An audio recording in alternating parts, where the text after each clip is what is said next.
That's a good.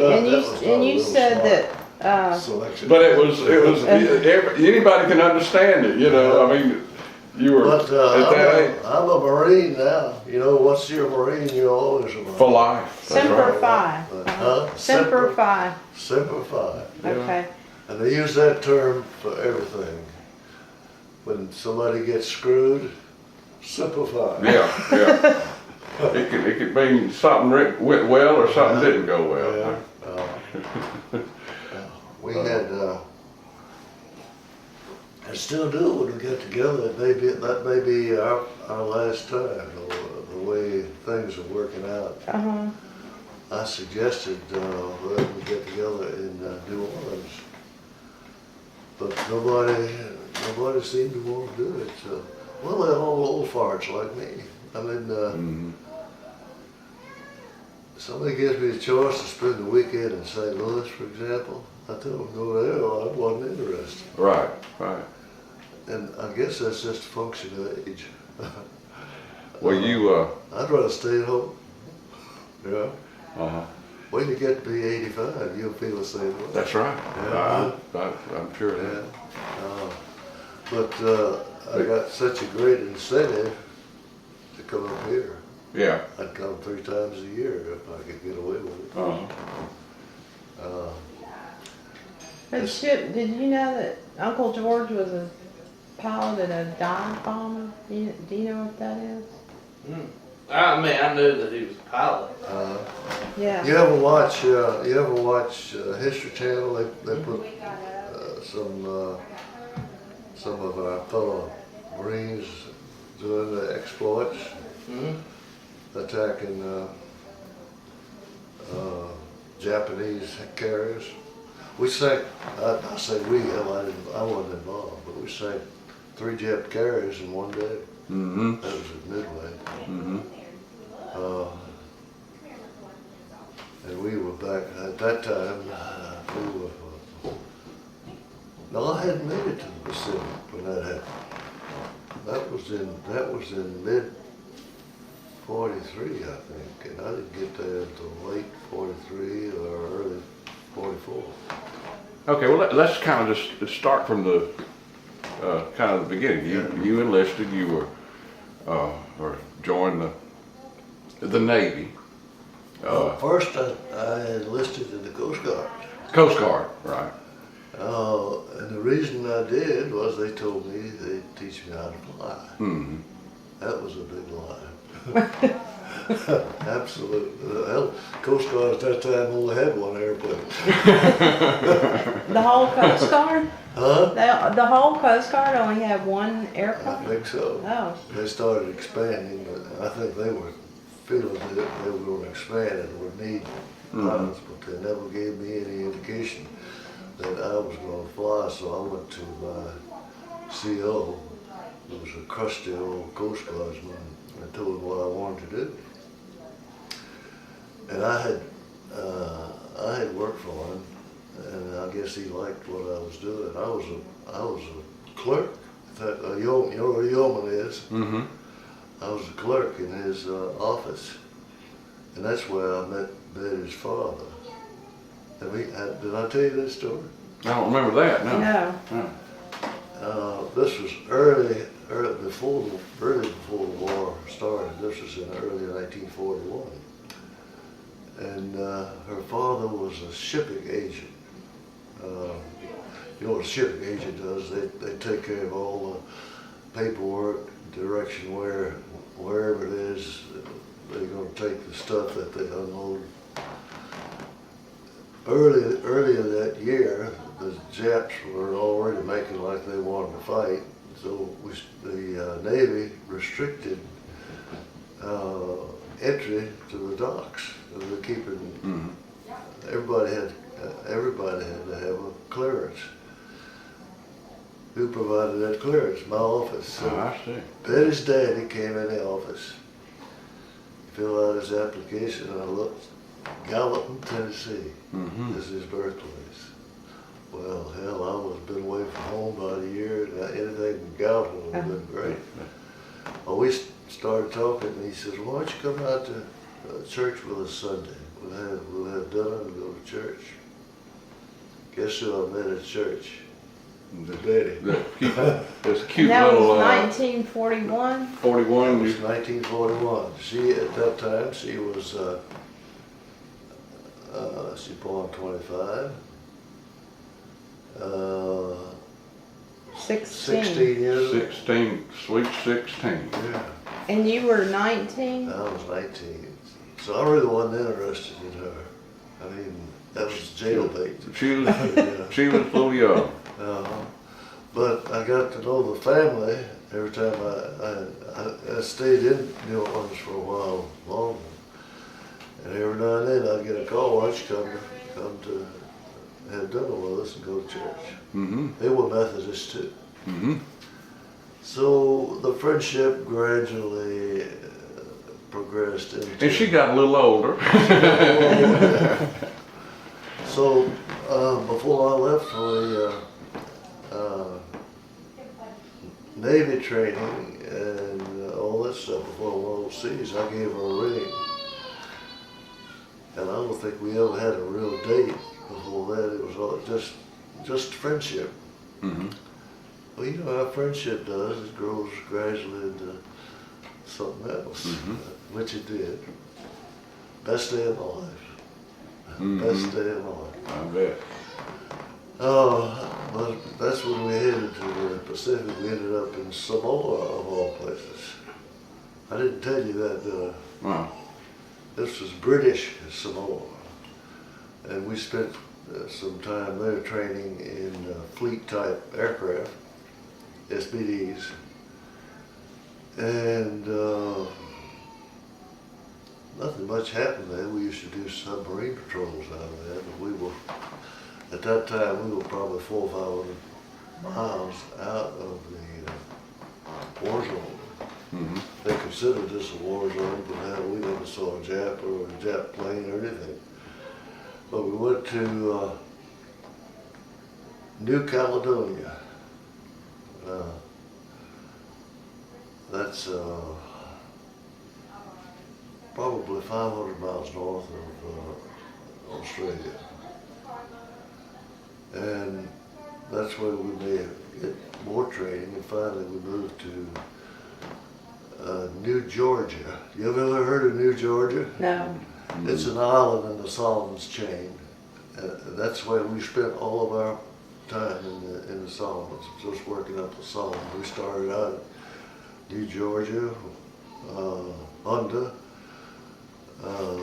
As soon as we cleared the Japs out of a strip of land big enough to lay 2 airports on Bougainville. And you know, the Japs were still out there. I mean, there were thousands of them on the island, but they were just, we had an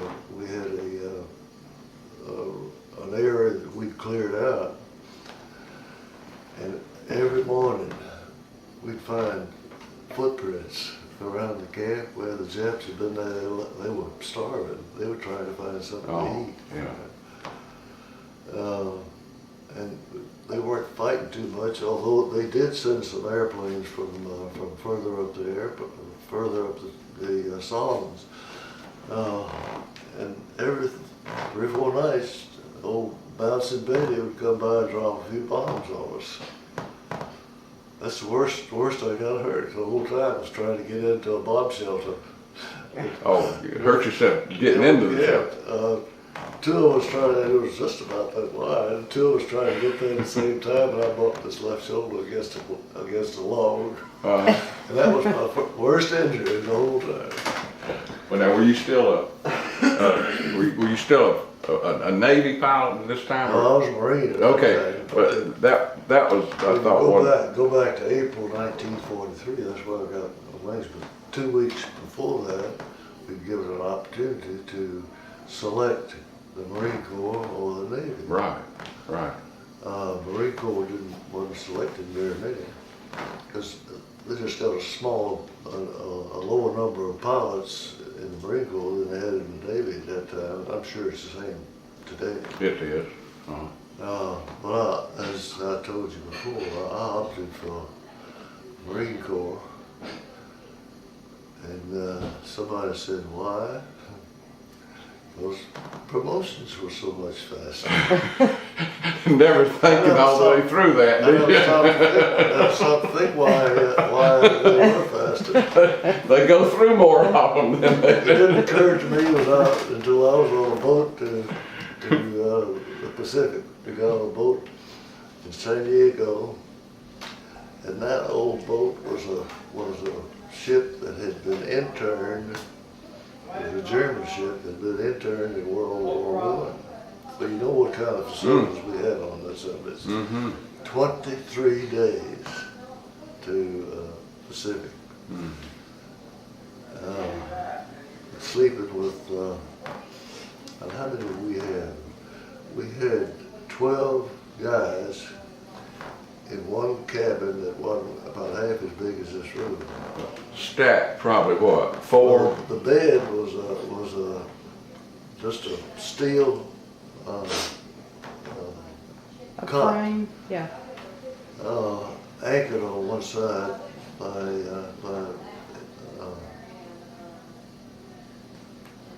hinges. Right. You pull that down and lay a 1-inch pad on it, and that was your 4 in a row. And Sounds the only way pretty you get into comfortable, that son doesn't of a bitch was to grab. You had to be an acrobat, really. Yeah. Yeah. Slide in, and once you get in, you didn't have room enough to turn over. You had to sleep on you. If you got in face down, that's where you stayed. You got in face up. So we pretty soon found out that the best thing to do was take that pad out on the deck and sleep on the deck. It was nice and cool down there. It was supposed to be air conditioned, but it was miserable. 23 days, can you imagine, to the Pacific? It felt like 23 months. didn't Yeah. it? But that got us to the Pacific. And when I think about it, there's so many moves that we had to make. We spent 60 days in Samoa, and that's a beautiful island. And the natives there are white skinned, and the more time we spent away from home, the prettier those girls look. Oh, yeah. Yeah. I never did succumb because didn't have time. They wouldn't leave us alone. We had to do something all the time. Well, and you were an engaged man. Well, yeah. Oh, A lot of other engaged men over there. Well, a lot of them get the dear John lovers too. Well, that was a favorite expression. Dear John lover. Yeah. Hey, sweetheart, how you doing? You got them all set up. Getting the history of George's experience in World War II. Oh, great. There's some biscuits in there. I bought that $50 worth of biscuits. My late mom forgot to tell everybody. What did you say? So I bought about $50 worth of biscuits from McDonald's. They're Where's sitting in there getting crusty. She's coming. She's on her way. So, How you doing? gee, I don't know what to say. I'm Well- so embarrassed in front Well, of Okay, you're playing that. Tell Chip about the plane. Did I embarrass flew. you? Do I? No, you didn't know it, You distracted him. I'm beyond it. I'm beyond embarrassment. Put me out naked in the street and it wouldn't bother me. Huh. You know, That'd be interesting, wouldn't it? our daddy was one that had fewer inhibitions than anybody I ever knew. He was Ed Lane. Our daddy. Yeah.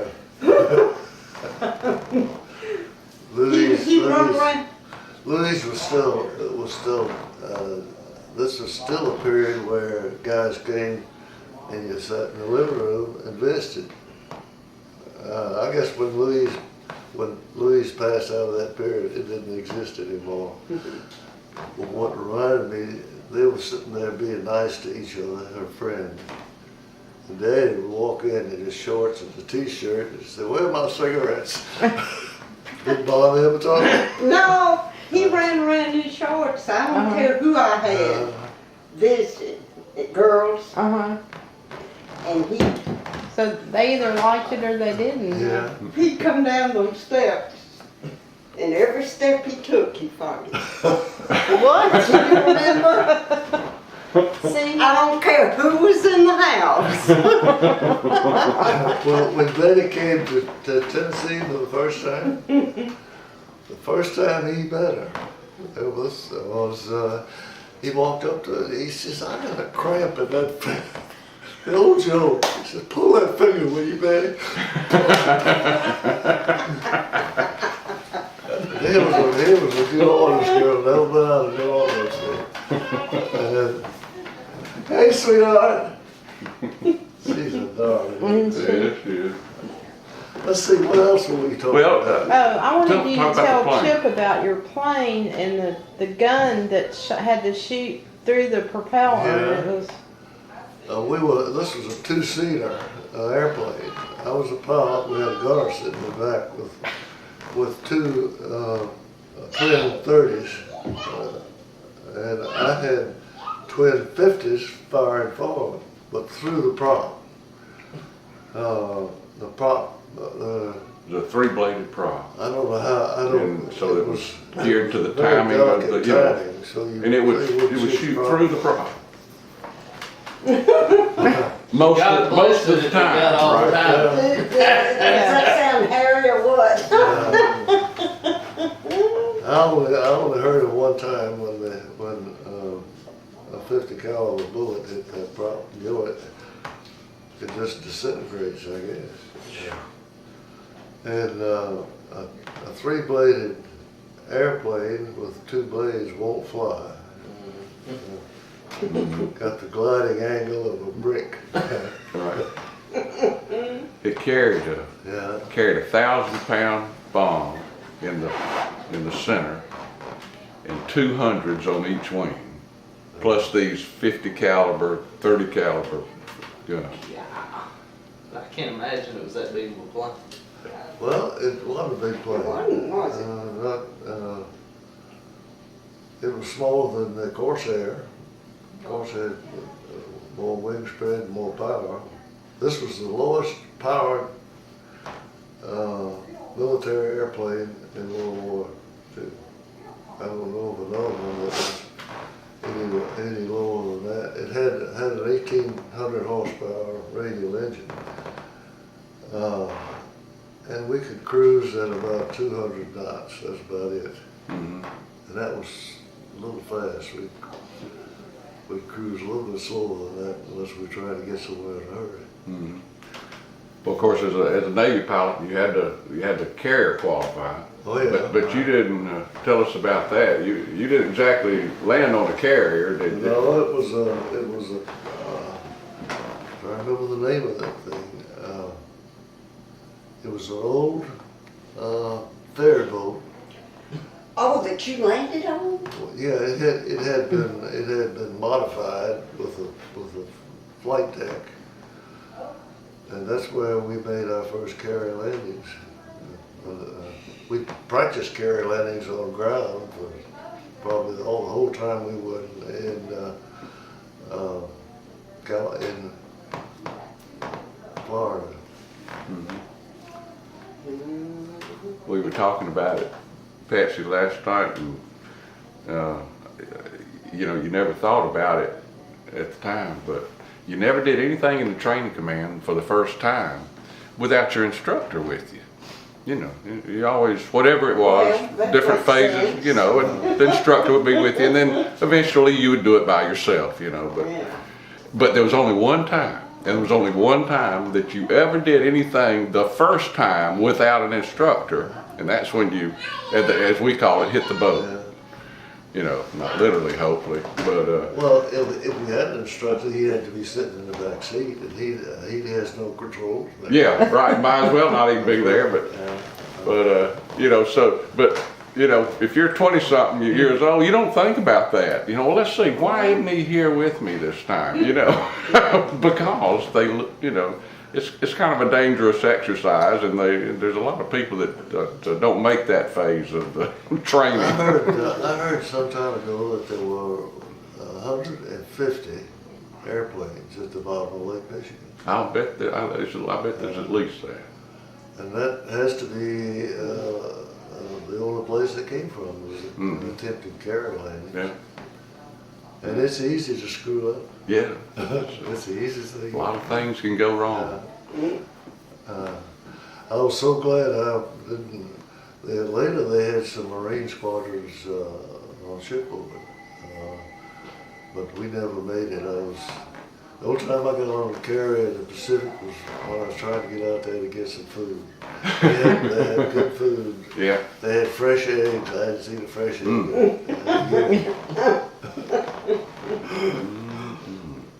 My gunner was with me, and we were in line. They said, "How you want your eggs fixed?" He says, "Give them to me raw. Don't screw them up." We eat those damn eggs. You really ate those damn eggs raw. You really drink them, but that's what. Oh, gosh. Well, that was one of my highlights, is getting fresh food on the carrier.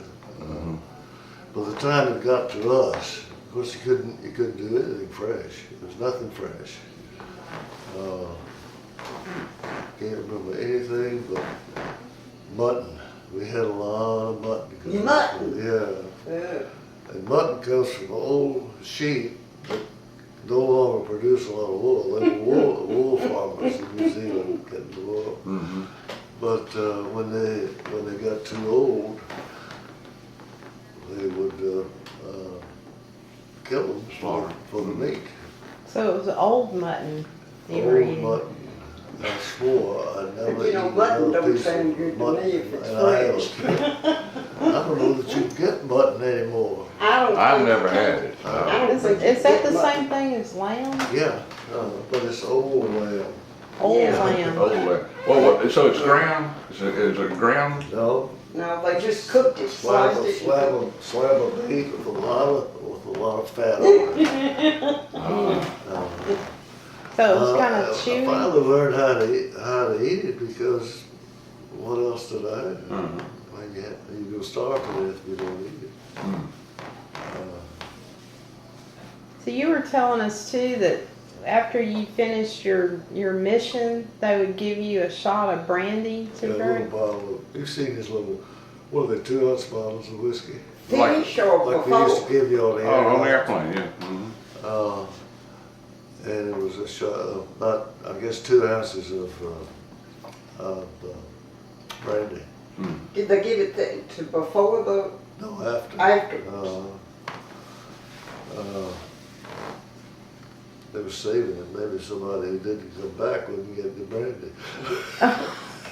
It was the Zero drivers that had the shot before they went, but, you know, because they weren't coming back. The kamikaze. Yeah. They needed something to. So you were flying this plane over and bombing aircraft carriers? No. Jeff? No, people, weren't you? Airfields and ships. Uh-huh. Oh, ships. My first flight over enemy territory, I think there were probably 5 or 6 warships in port, but no carriers. My first target was a ship. I don't know what kind of ship it was, but it was a big Does ship. that mess up something? No. Not at all. What are you laughing about? You. Why?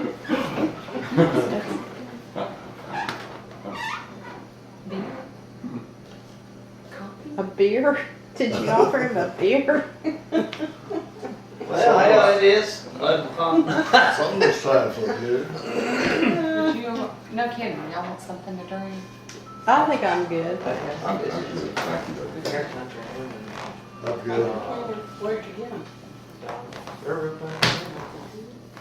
I actually like them. Chicken. Where were we? I forgot. Well, you were bombing airstrips. Airstrips and My You my said the side first was time. a ship. I don't know what kind of ship. It was just not a tanker, but just a regular ship bringing troops and supplies. was credited with a near miss. A near miss is just like getting hit because the bomb, the force of the bomb gave in the bottom. After that first mission, things eased off a lot because we hurt them pretty bad. Somebody estimated there had 100 zeros in the air, and counting all of the others. So we had P-38s flying high cover, FOUs down on the deck pretty close, and we had the New Zealand Air Force flying P-40s. P-40s is a great airplane, but it was a 1930s type. You ever hear of a P-40?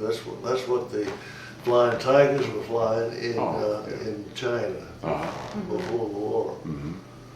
A lot of our pilots, the older ones, were survivors of that war that came over together. Well, you've heard of Boyington, haven't you? Oh yeah, yeah. Pappy Boyington. Pappy Yeah. Boyington. He was flying with the Chinese nationalists before the war. And when the Japs hit Pearl Harbor, he immediately came over and volunteered for the Marines. And since he had the seniority and the experience, he was the #1 man in that squadron. He was a wild son of a bitch. Yeah. Oh, a wild hell. Yeah. He'd come back from a flight. Usually the fighter sweeps were early in the morning. He'd come back at noon, got a fresh airplane, and fly back down the way he could find a bar and drink it up for the rest of the day. He's dead now, but he was one crazy SOB. He was a real cowboy, wasn't he? Hey, you know what, I meant to ask you this last night, George. Tell me how the typical tactic would be to attack a ship in your plane. In other words, it was a dive bomb. I understand that. Who actually, in other words, when you were on target and rolling wings level, what altitude were you at, or? We never approached a target like this. We were like this. The whole squadron would be climbing all the way to the target for an hour and 15 minutes, or an hour and 15 to 2 hours. Okay. Climbing, and eventually when we reached the target area, we were about 12,000 feet. That's about as high as these little planes would fly. Right. And the tactic Over was 2 to miles. fly over the target, flip the plane over and pull through on the Oh, target. good gosh. So you were really aiming your airplane at the target. Okay. This was this flying level and dropping bombs. Scary. But we were supposed to stay on target to about 1,500 feet, pull out. If you go any farther than that, So you pull through the target, you pull back over the target, right? flew over the target. And then go back over. Yeah. Well, were they shooting at you all the time? Yeah. Okay, at some point in time, obviously you'd be calling shots. Who pulls the trigger on the 1,000-pound? Me, the Okay. pilot. The gunner has nothing but the twin 50 stopper, twin 30 stopper. Okay. And I have a release on the stick, both to shoot the 50 calibers and to activate the bomb. So you drop the hundreds too? Yeah, Just let it all go. drum all at one time. Well, I bet that plane fly a lot different on the way back, so wouldn't it? you had to be careful because it would take off on you. Oh, so you dropped How them. many were on the plane with you? Just me and a gunner. Just two you of and us. two. Two of you. Yeah. Where did the gunner sit behind you? We could communicate, but not very well. I mean, at that time, the radios and intercoms were not really effective. Hmm. Well, you could hear them, but not well. Mm-hmm. I understand today it's just like talking to a guy Right. face to face, it's that they've improved so much.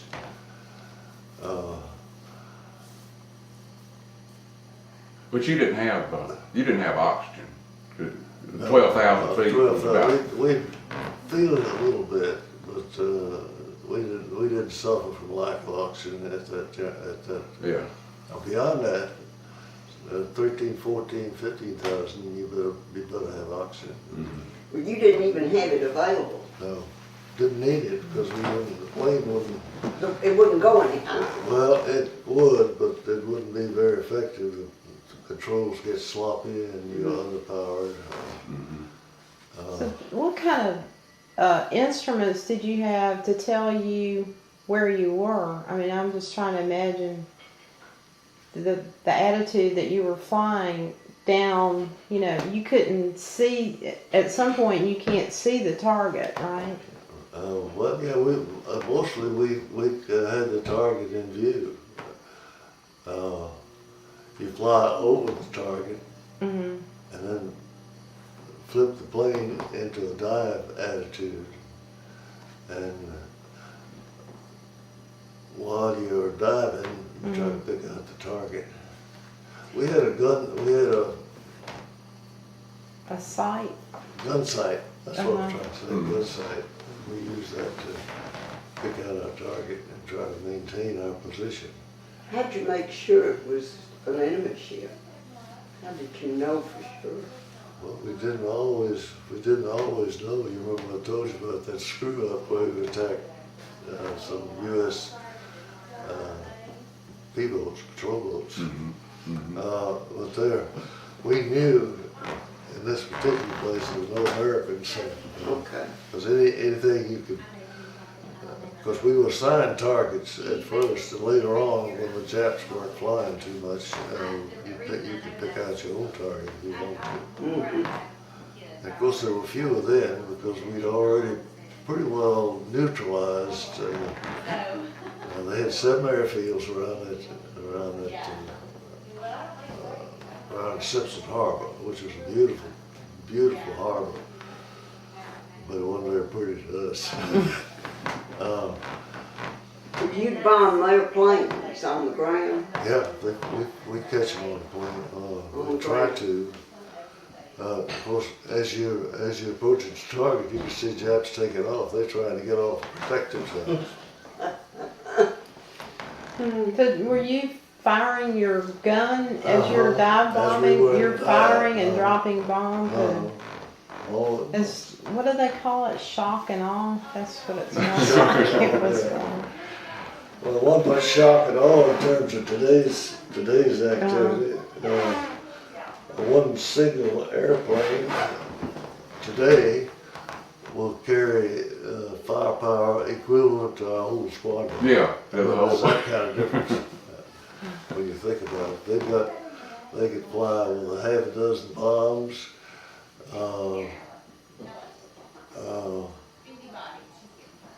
What am I trying to say? Not 50 calibers, but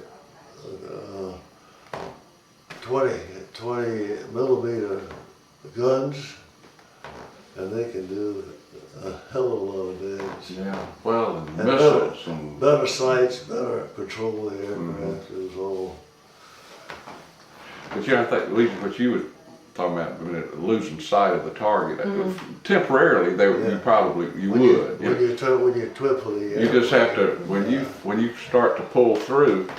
Did you look up like this to try to pick up the target as it comes into view? See, because you're inverted. I just couldn't imagine. I'd be totally disoriented. I wouldn't know what direction. Well, it happens because you got as you turn over, you got to find the target then. Yeah, so you're doing this, waiting for the target to come into view. You know, but And then you eventually. have to eventually you're kind of back upright and you're looking at it, and you're starting at 12,000 feet. So you got a good distance to. It's about, how long does it take to dive from 12,000 feet? I mean, we're talking like Oh, 20 seconds, 30 seconds. probably 30 or 40 seconds. I never timed that because you had to, You were busy, weren't you? trying to stay on the target because you find yourself twisting the airplane to stay there. Right.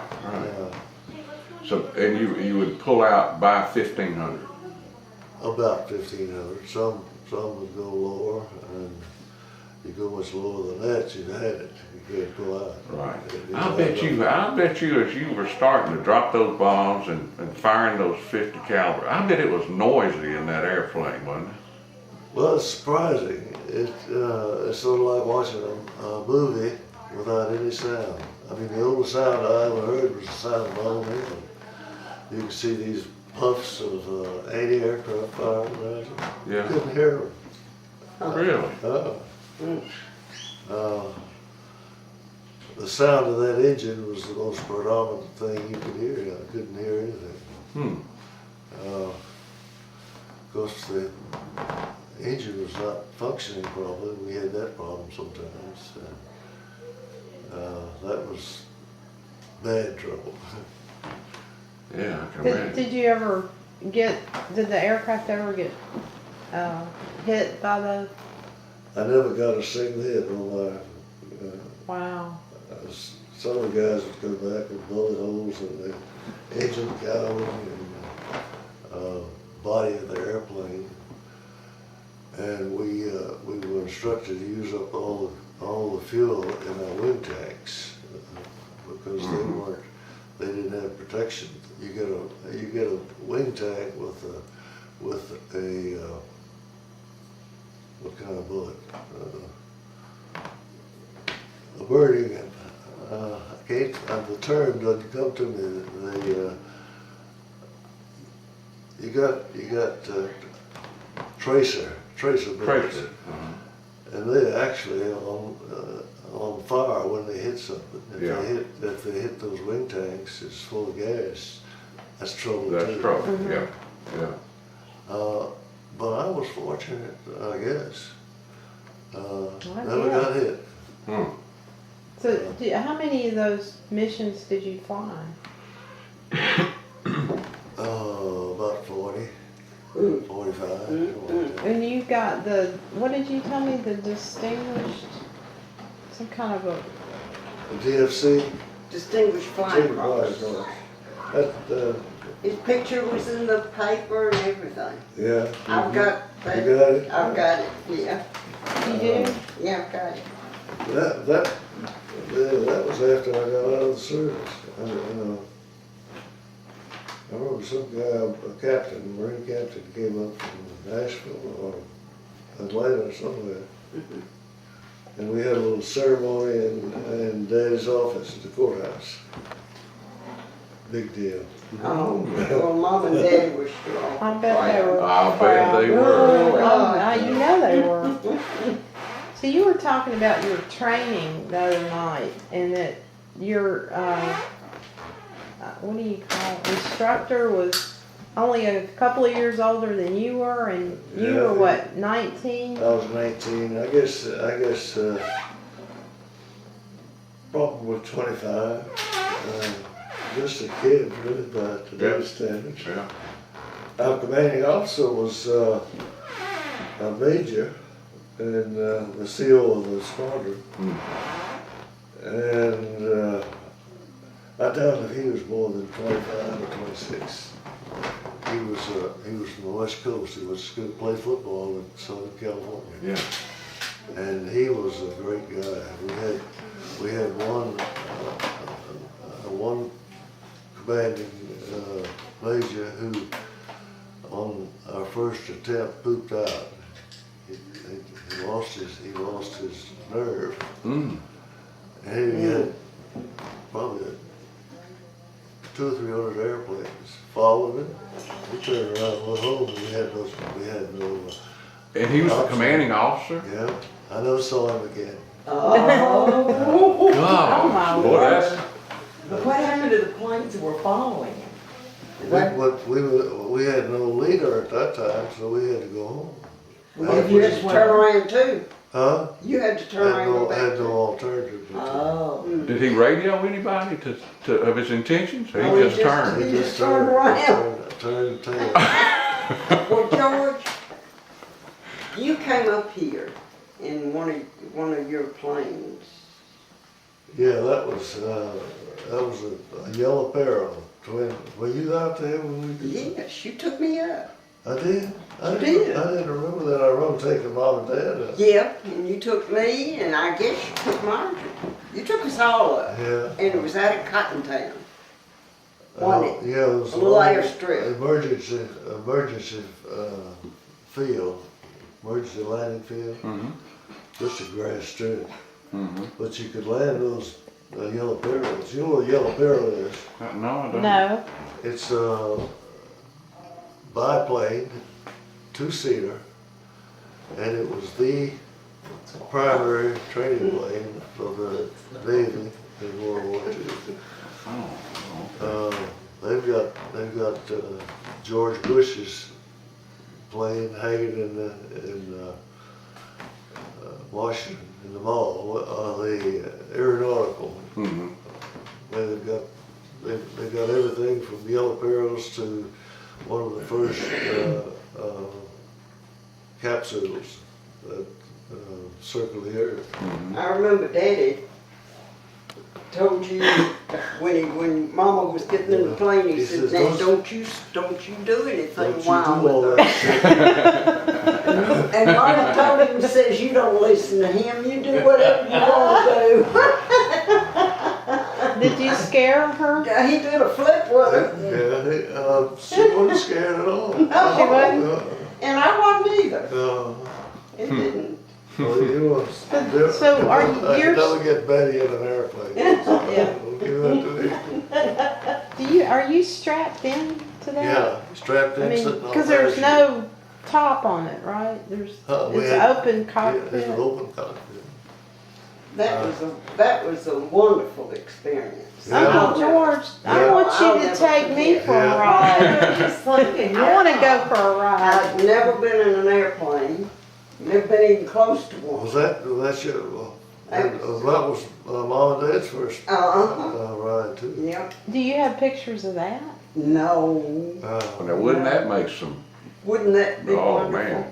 Well, did you go first? It was, I don't remember. I think Daddy went first, and then Mama, and then me. At that time, we had the New Deal. He said, take me out, let me see the New Deal. So I went out and flew around it, down the whole way I could see it. And then I did a couple of Immelman turns and a Look, Luke, yeah. I didn't try any snap rolls. That was too violent. what do you think about the loops? Huh? Was he all right with the loop? Yeah, he was all right. They couldn't fall out because you had the centrifugal force Right. holding. And after all, we trusted him. Well, of course. Did I do acrobatics with you? Did you? Yeah. Oh. Yeah, it was fun. what year was this? I don't know what the Navy would have done to me if they knew. Oh, That was no, you could probably been in some serious trouble. Well, how did you get were you on supposedly on a training mission or? Well, no, this was after I had returned from the Pacific. And the first assignment I got was a primary flight instructor. Okay. So they were so lax, we could check out airplanes every weekend if we wanted to and go. And I just chose to go to Gallatin. Now, were you in Pensacola? No, I was in Memphis at that time. And of course, Betty was with me. We'd been married already. Is that at the Meridian Air Force? At the, It was a naval base. Where was it? Wasn't Betty? it Is it still there, Meridian, right outside of No, Memphis? this is in Tennessee, north of Memphis. I can't remember the name. Oh, and that's where you were when I came to visit. There we go. That's Thank where you, you were darling. when I came Grab to your visit. seat. Yeah, Memphis. Good morning. Uh-huh. I think Richard Well, was there. we didn't stay on the base. We lived in Memphis, and we had to make Yeah. that 20-mile But I don't know why I can't remember the name of that place, and I certainly can't understand why you don't remember. I'm sure that's the same one Richard was stationed at after he got out. Millington. Millington. That's it. Millington. Yeah, That's it. yeah. Trying to You know, get we it used to go- factual. We used to go out to the officers club, and they had one-armed bandits out there. Betty, They you go to They the don't old like club, but you wouldn't get no airplane, all right? Yeah, I did. Huh? Did you? When In did an you get airplane? airplane? I hit the jackpot out at Millington. I know, but they said you wouldn't get in an airplane. Oh, in an air. Here and No, didn't indeed. care anything about that stuff. That's did you? right, that's right. Well, thank the Lord I got over that because I wanted to go overseas. Uh-huh. So that's, you That know, was a monumental sea change when she agreed to go to an airplane. What year was it that you were in Millington? Pardon? What year was it that you were doing, that you took mother in? 45. Yeah, January. 45? 45. I got back from the Pacific in Overseas, about the 1st of November. The 45?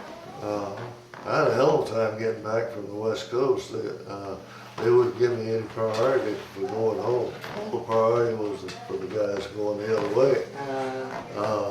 I think it took me 2 days to get from San Diego to New Orleans. Stop off in Kansas City, St. Louis, just whichever way we could find a place to go. And Jeez. Betty's mother met me at, did you all meet me at the airplane? She says, I guess you want to know when you're getting married. They'd already set it up. For 2 days. Oh, really? You couldn't back out there, could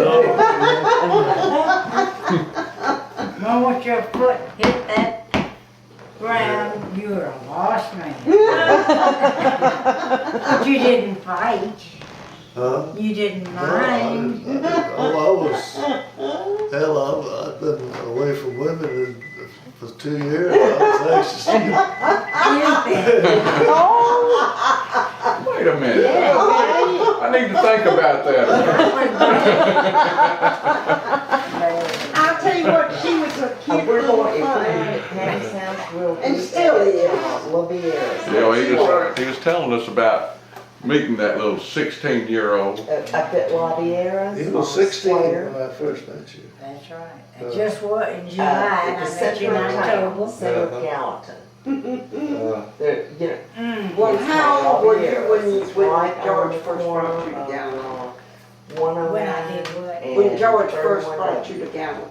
Oh, How old? Miriam. No, when I was 17, I got on a train by myself. You're at George where? hadn't gotten, he didn't come to New Orleans. He came straight. I was in Chicago. Oh, okay, all right. That was when I was let's going up for see. carrier qualification. And so I met her in Nashville, Gallatin. Thank you. I'll tell I you. think I beat you back.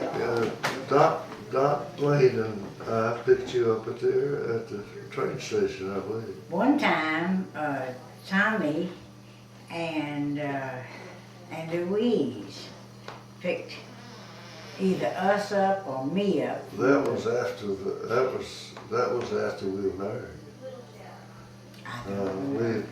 We spent a couple days on the Gulf Coast and then came up to Nashville on the train. Yeah, I believe you're right. You all got married in November what year? 44. 44. This year will be 65 years. You got married 4 years before Leon and I did.